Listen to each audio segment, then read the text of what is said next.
I think that DSM-5 in some ways shows progress.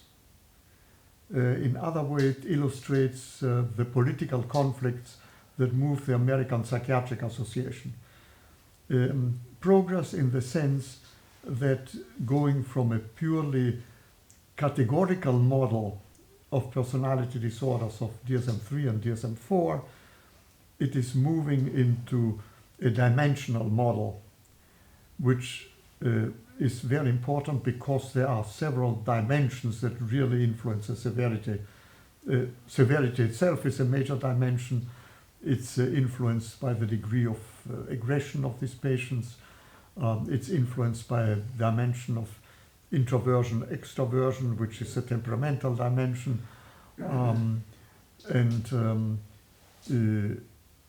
So the fact that a dimensional measure has been included and that the relation between self and the relation with others has put as the very center of what differentiates severe from non-severe borderline, not borderline, but severe personality disorders is an important step forward.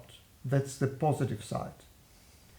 The negative side is that this has been done, unfortunately, not by a wise recognition of all the research and development that has occurred, but by a political struggle between clinical psychiatrists, who tend to be categorialists, and experimental psychologists, who tend to be dimensionalists and particularly involved with the factor analytic derived 5-factor system, and who try to apply to psychopathology the factor analytic conclusion based on the study of large populations of normal individuals, so that the struggle between experimental psychologists and clinical psychiatrists that was won by the clinical psychiatrists in DSM-3 and 4 has now been won by the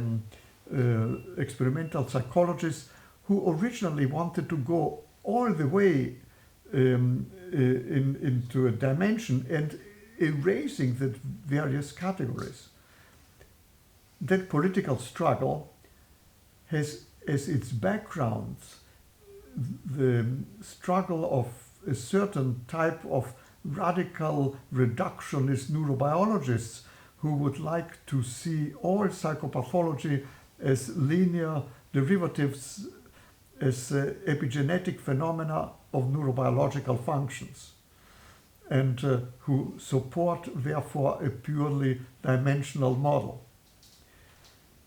That political struggle ended in a kind of agreement to go into the basic dimensional criteria of severity of pathology of self in relation with others, and to maintain 5 of the 10 categories of DSM-4. Hopefully those who had empirical work in recent years supporting them.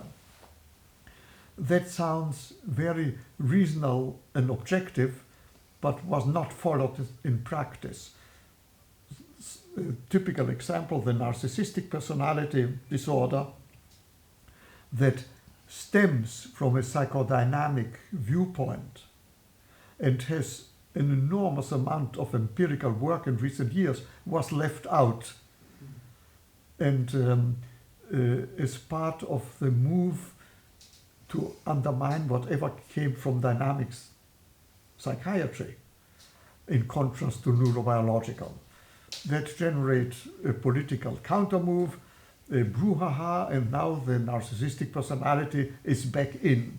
So 6 of the 10 personalities have been maintained and 4 have been eliminated, far as I can tell, with no good scientific reasons. And the criteria for their diagnosis are in general acceptable, but from a clinical viewpoint, impoverished. For example, the criteria of the narcissistic personalities that are now circulating don't correspond to our wealth of knowledge in that area. So it's a mixed picture.